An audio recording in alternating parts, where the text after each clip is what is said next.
Terence Crawford versus Jaron Ennis is probably not going to happen. With Crawford's fight against Matt Jamal right around the corner, it had me thinking, should Terence Crawford be victorious, what are his future options?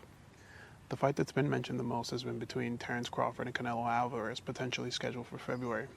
However, I wanted to think of other fights that could also be realistic.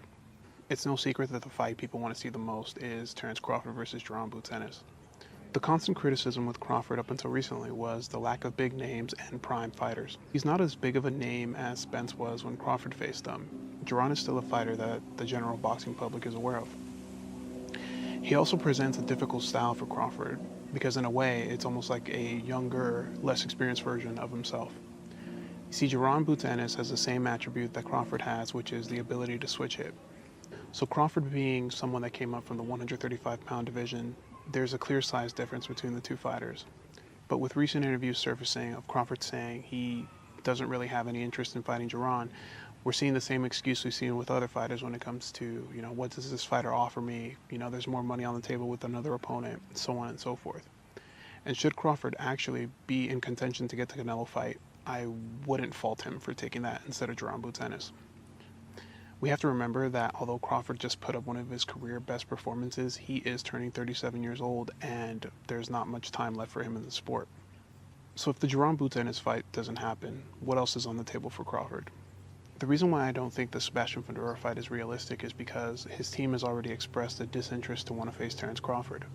Sebastian Fundora lacks a lot of fundamental discipline. He is a very gifted fighter in regards to his dimensions, and he does not use them whatsoever.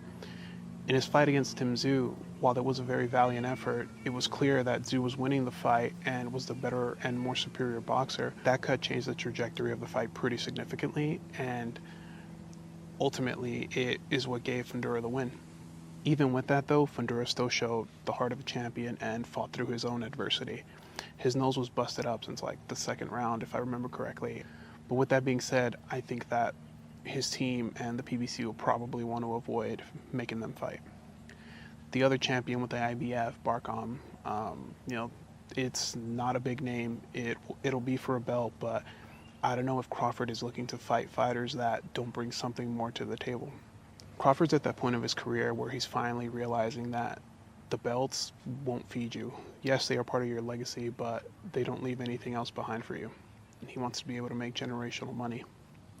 And I don't think the IBF champion will offer that. Other big names in that 154-pound division, although he lost, is Tim Tszyu. Tim Tszyu still presents a large audience and a large fan base in Australia. And with the backing of Turki Al-Sheikh, I think that that fight is definitely possible. Another fight that's possible is with the former undisputed champion, Jermell Charlo. Recently, he announced that he'll be coming back to the weight division, and with the history there, I think that he could potentially sell a fight with Crawford. While I don't think that Jermell Charlo would present the same competition he once did, it is still a big enough name for Crawford to want to take the fight. It doesn't make sense for Crawford to jump up to middleweight. The 160-pound division is pretty barren, and so honestly, if there was any business move to make, it would be to go up to 168. It's clear that the most competitive fight for Crawford would be Jaron Ennis. And while Jaron has recently signed with Matchroom and Turki Al-Sheikh is showing that he's willing to back him too, I don't think that Crawford is going to be willing to take that risk at this point in his career. Crawford, unlike most fighters, hasn't taken much punishment. Crawford's style is a unique blend of boxer-puncher where he's defensively responsible, but he's willing to get hit if he feels like he can take it. The only other fight I could think of for Crawford would be the potential of a Spence rematch. But that fight doesn't make sense unless Spence comes back and he shows that he's still able to compete at a high level. In order for that fight to happen, Spence would have to dominate Sebastian Fundora. And with the recent announcement of that delay happening, I'm not so sure we see Errol Spence back in the ring ever again. Even if Spence does beat Sebastian Fundora, there's no guarantee that the general boxing audience would want to see that fight just because of the sheer domination that Crawford performed when they initially faced. With that being said, I don't know how much more there is left for Crawford to do. Unlike most champions, Crawford doesn't have competitive fights. He's shown a clear advantage in both skill and IQ over all of his opponents. The performance that really made me a Crawford believer was the one against Sean Porter. When he was at the corner and his team was telling him he's down on the scorecards, Crawford instantly went out and turned up the heat and got Sean Porter out of there. That ability to activate the next gear and the next level in his skill set truly shows why Crawford is special. I would still give Crawford the edge if he fought Jaron Boots Ennis. The reason for that would be the experience.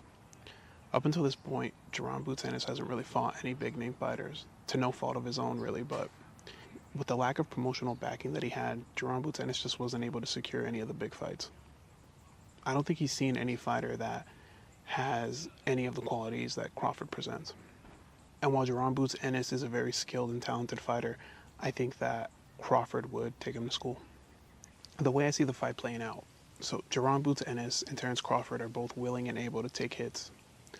Except in this fight, I don't think Crawford would be willing to do that. I think he'd be a lot sharper and his defense would be on point.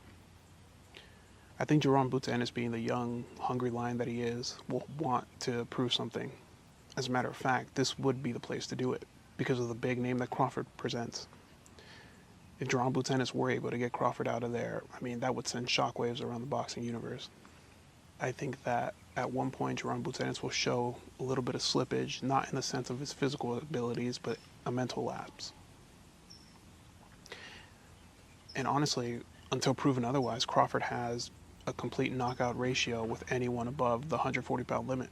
Regardless of who Crawford ends up fighting after Madrimov, should he be victorious, I think we should all take the time to appreciate the fighters that we have in front of us. Fighters like Crawford, fighters like Usyk, fighters like Canelo, they are a generational talent that comes every so often. Crawford has shown more than anyone that he's head and shoulders above anyone near or around his weight division. I don't think Crawford's afraid of Jaron Boots Ennis, but I do think he wants to leave with all his facilities in place.